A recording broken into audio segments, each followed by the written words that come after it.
I'm back. 2, 3 weeks later, I'm back. I got the blue light glasses on. Save your eyes. We're going to get straight into the thing that's been bugging me the most.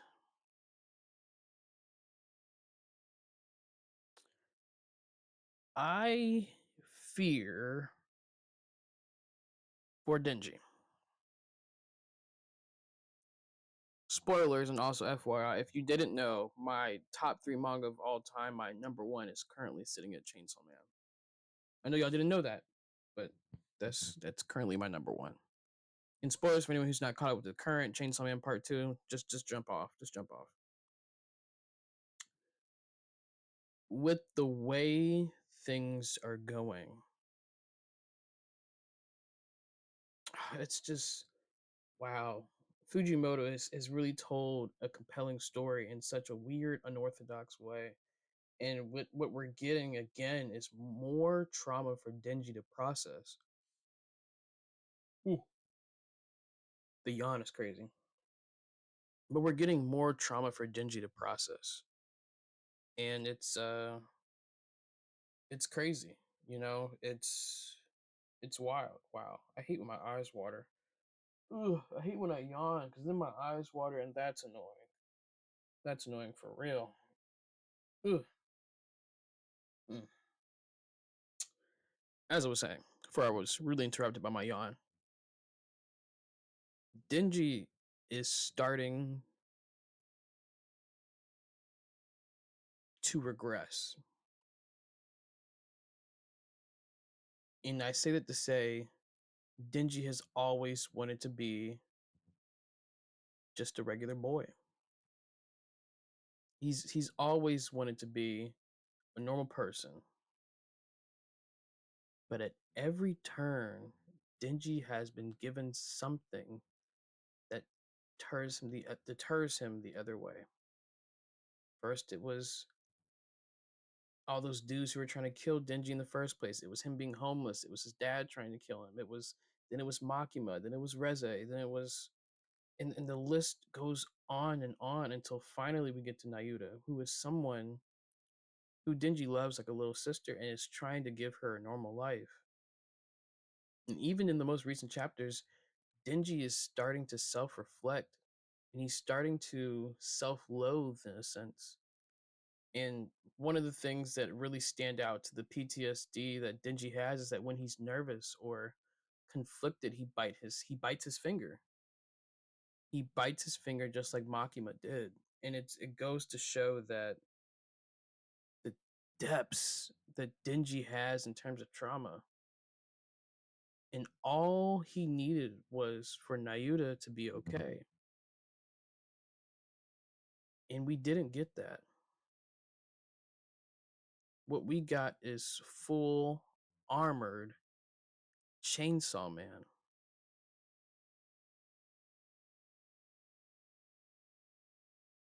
What else did we expect? We we took away the one person he was looking out for her entire well-being, the one that he loved the most, essentially like it was his own kid, and we took that away from him. Mm. And I think it goes to show just how powerful and emotional full power Chainsaw Man is. Because even with Asa immediately, boom, snaps to Yoru, but Yoru is still shocked and still freezes, not even knowing what to do, not even being able to move. She's been the main one talking about boxing with Chainsaw Man. Famine's nowhere to be found. It's sadly, it's a poetic, in my eyes, it's a poetic parallel to what happened to Power. The nail in the coffin for Denji was Power, and he was subservient. However, this time, he's not going to be the mouse that's controlled. He's going to look for revenge. And that's instantly what he did before he even powered up. killed that man on the spot as Denji, not even transformed as Chainsaw Man, but as Denji. You have to think about that. That's powerful. Where Denji is as a person, from the ways he's been violated and the trauma that's put upon him, even with Asa's stuff, the Asa stuff was terrible, horrendous, and a double standard that we see across the board. Fujimoto is painting pictures and parallels to real life while also adding in some unorthodox nuances. It's a twisted fantasy because what he's doing is he's creating a story that we have not seen before, shedding light on things we haven't seen before, and the depth and the detail to which he goes to. It's amazing. I'm concerned about Denji just as much as everyone else is. Even the special divisions that they set out, all those Chainsaw Man divisions that they wanted to set out to be like stall him, my thought process is that Famine vanished because they're trying to set something up big to stall Denji for. And the thing about it is that that special division at the end speed blitzed. Denji was already behind them before they even realized it. No one reacted. No one even turned. Eyes didn't even move. Dunzo. And I think that what we're going to start seeing is a massacre. Because what else did Denji have to live for? He has to find his reason for living. Not even all over again, but he just has to find it. He has to find it. Without Nayuta, where does that put him?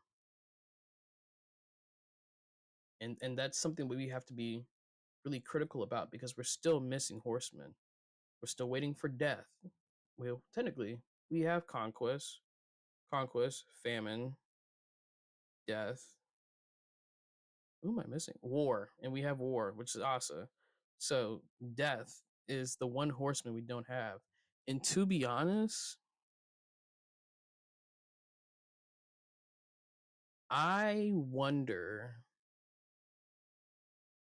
if death and Pochita are related in a sense.